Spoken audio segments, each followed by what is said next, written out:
আসসালামু আলাইকুম, আমি সোয়াদ আর আমার সাথে আছে টুকটুক টিম। আমরা সবাই চলে আসছি একটু দুষ্টামি করার জন্য এবং আপনাদেরকে দেখাবো কি কি দুষ্টামি করলাম। শুরুতেই সবাই মিলে লাফ দিলাম, দেন আমার এক বন্ধুকে আমরা ফেলে দিলাম পানিতে। মজাই লাগতেছে রে ফালাইয়া।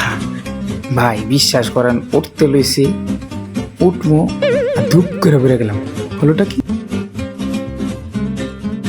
এইটা না দেখলে বুঝতেই পারবেন না যে পানিতে বৈধ বাটপারি কারে বলে।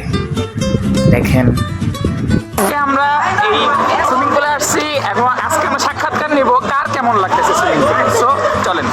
ওইটা তো দিবি আসলে এটা পেয়ে গেছি আমরা আপনার ভাইকে। ভাই আপনি বলেন। ভাই আমার খুব ভালো লাগতেছে। আমি যে ভাই আমি হালকা ভয় পাই, কিন্তু ভাই আমি সাঁতার পারি না ভাই। এই ছিল আমাদের কিছু দুষ্টামি। সো নেক্সট ব্লগে আবার দেখা হবে।